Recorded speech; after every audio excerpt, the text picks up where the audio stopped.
realmente en nuestra mente creamos realidades, creamos tendencias, creamos sentimientos y en el momento en el que vivimos ahora, que tenemos altavoces todo el mundo para poder lanzarnos al mundo, esto puede ser algo fantástico pero también muy peligroso. Sí. La tesis de mi doctorado, que yo la defendí fue en el 2002, o sea, hace 22 años, ha pasado agua. Yo estoy orgulloso porque se llamaba, el título de tesis es La máquina que construye la realidad. Lo que en ese momento era algo provocativo, y como tú empezaste diciendo eso, ¿no? Como esta idea de Wittgenstein, pero que en la neurociencia era algo como que todavía se veía una idea del cerebro como muy reactivo, como una máquina que procesa información, no como una máquina que crea información. Y yo me acuerdo, cuando yo llegué a Estados Unidos, a Nueva York, había una mujer que se llamaba Ann Trisman, brillante, una psicóloga experimental brillante, que estuvo muchos años casado con Daniel Kahneman, que fue el premio Nobel, que murió hace muy poquito. Y ella hacía un experimento de estos como simples, pero que, no sé, yo veo estas cosas que... Yo veo hermosura, y a mí me pasa con la ciencia, a veces la veo y digo, se me parece arte en realidad, ¿no? Y era muy simple, lo que mostraban era una pantalla muy breve, que es una manera como también de experimentar con el cerebro en el límite de lo que puede detectar, ¿no? Entonces, imagínate una pantalla súper breve en la que había de un lado un triángulo y del otro lado una mancha amarilla. Pero todo eso pasaba así y desaparecía, ¿no? Entonces le preguntaban a la gente que había visto y la gente decía, pero muy convencida, o sea, fehacientemente, es un triángulo amarillo, ¿no?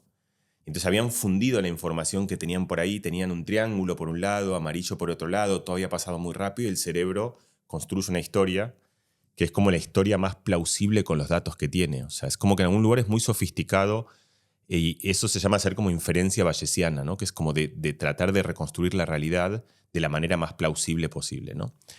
Y eso hacemos todo el tiempo con las... O sea, digo, esto que pasa en la percepción, tú cuentas ahora digamos, en la esfera, ya pasas de eso a la esfera de, no sé, de Twitter, de las ideas, de la pelea política, de la polarización, digamos, del infierno que todos detectamos.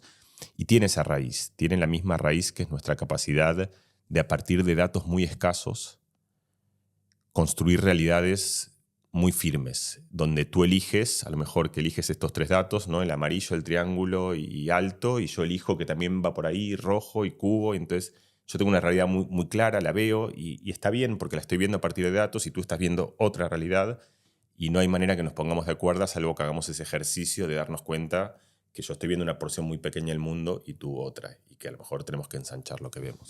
Es decir, que con la información que tenemos y los inputs que nos llegan a través de las redes sociales, creamos realidades que son muy, muy frágiles, muy poco profundas, muy cogidas desde un titular, a lo mejor. Es decir, que no... Sí, pero las realidades son muy fuertes, basadas en datos muy escasos. Esta es la clave. Esto fue lo que descubrió Kahneman. O sea, lo que es débil es la evidencia. Pero la conclusión, que cuando tú te encuentras a alguien, lo ves como 3 segundos, y en 3 segundos has sacado conclusiones de si te cae bien, de si te parece inteligente, de si te gustaría conversar con esa persona, ¿no? No sabes nada. Digo, tú y el resto de los 7.000 millones de personas, ¿no? Uno no sabe nada todavía de esa persona, o sea, no sabes cómo cuida a sus hijos, no sabes cómo se lleva con su mujer o con su pareja, no sabes lo que ha hecho ni lo que no ha hecho, pero el cerebro muy rápido, a partir de datos muy escasos, en algo que tiene demasiada buena prensa, que es la intuición, esta idea, sabes, de que lo siento y entonces voy con eso hasta el fondo de mi corazón, lo cual a veces funciona y tiene cierta aptitud, pero a veces nos lleva a juzgar a gente de manera que no lo merecen, a no abrirnos a alguna gente que sería muy luminosa, a creer ideas en las cuales tenemos pero poquísima evidencia, pero que creemos muy ciegamente. Entonces sí, lo que pasa es que hay como una especie de mar de datos, ¿sabes? Como un mar de datos y tú puedes elegir los que quieras. Había una propaganda de la Folha de San Paulo, el periódico, muy famosa, una propaganda, una publicidad, quiero decir, ahí me salió un argentinismo. Que lo que hacían es te contaban el perfil de un político y te contaban como que había aumentado la economía brutalmente, que había mejorado la trayectoria educativa, que había generado empleo. Tú como que empezabas a enamorarte y por supuesto al final era Hitler. Pero la clave es que todo lo que te habían dicho era verdad, no es que habían... Y entonces al final esta publicidad, que era una publicidad de una prensa muy bien hecha, decía, uno puede mentir diciendo solo la verdad, ¿no? Entonces yo puedo elegir de la realidad recortes parciales y contarte una historia coherente, bonita, firme, que tú construyas una realidad, pero escondiéndote todo lo otro, que son cosas que vienen con eso. O sea, que el tío ha hecho una guerra, que ha matado millones de personas, que ha sido uno de los peores criminales de la historia humana. Si no te digo todo eso, entonces estoy contando una historia falsa, contándote solo la verdad.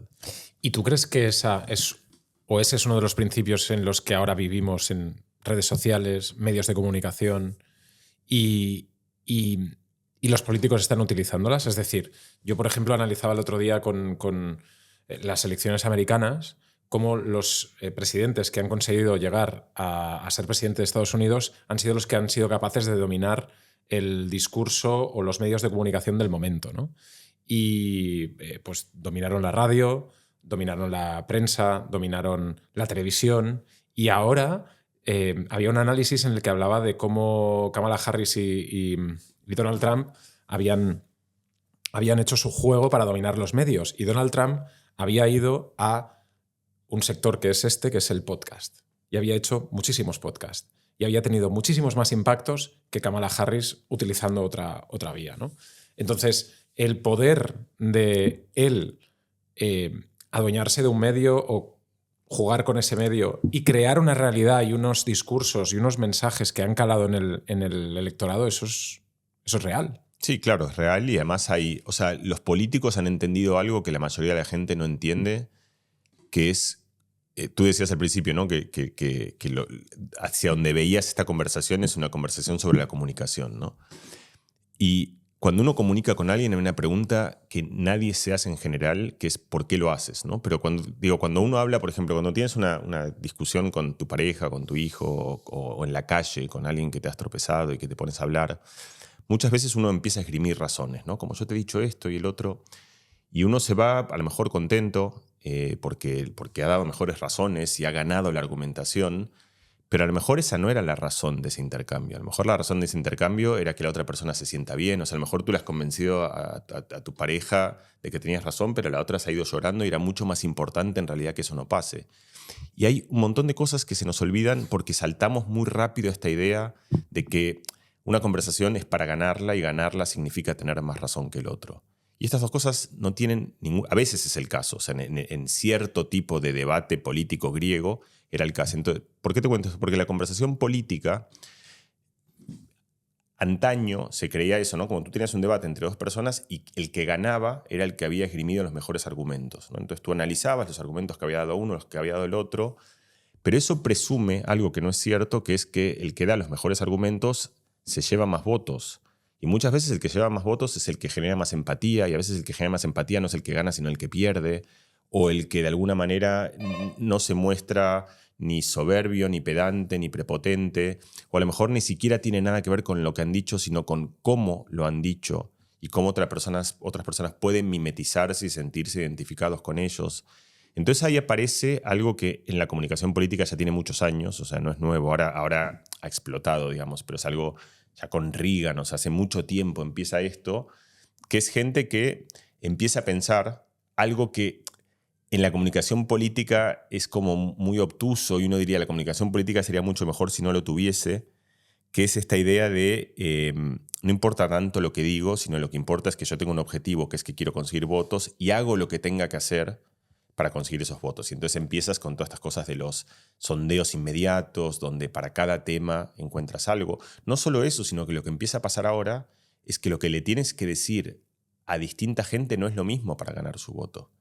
Y hoy existe esa posibilidad. Eso casi como si lo piensas, es como ya como el infierno en la comunicación política, porque tú tienes al mismo candidato. Antes pasaba eso, porque cuando iba a un pueblo decía algo y cuando iba a otro pueblo decía otra cosa, porque elegía para cada uno de esos dos públicos cuál era lo que sentía que era más efectivo como tono, como imagen, como contenido, y a veces incluso podía ser contradictorio.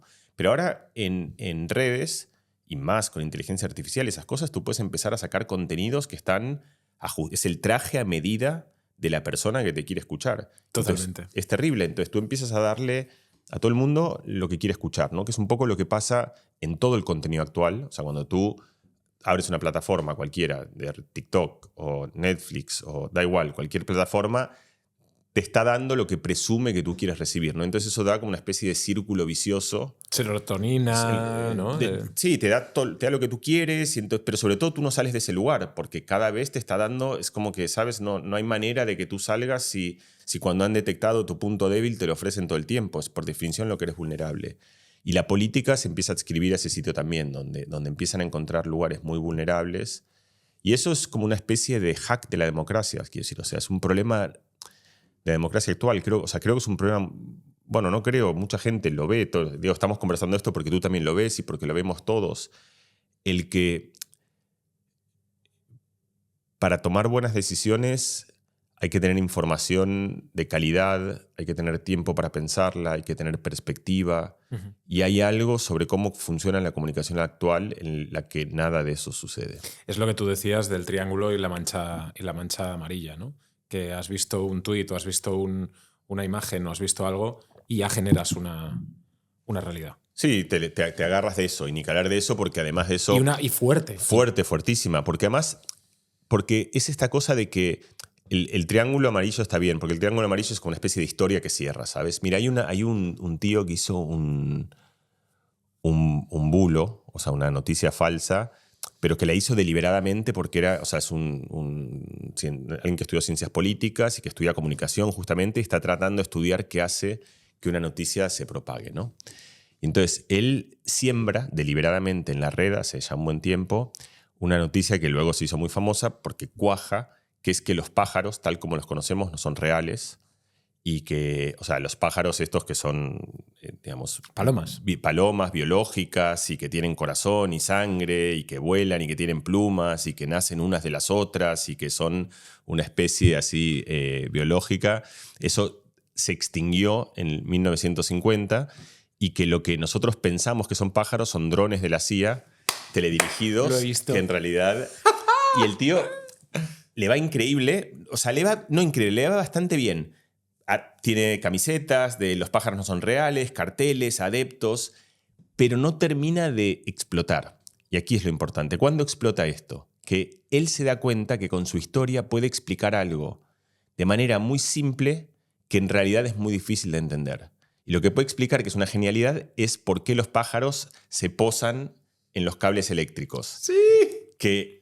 En su explicación es porque se están cargando. O sea, los drones tienen que cargarse y para cargarse...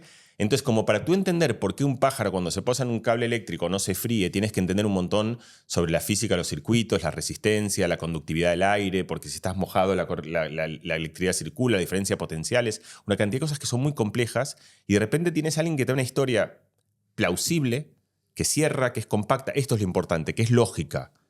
No es... Porque uno la piensa como disparatada, pero el bulo cierra cuando tiene cierta coherencia interna. Cuando tú das algo que tiene el atractivo de que es paranoico y conspirativo y has contratado a un actor que dice que estuvo en la CIA, vale todo eso, pero luego la historia cierra cuando eso te explica algo que tú necesitabas aprender.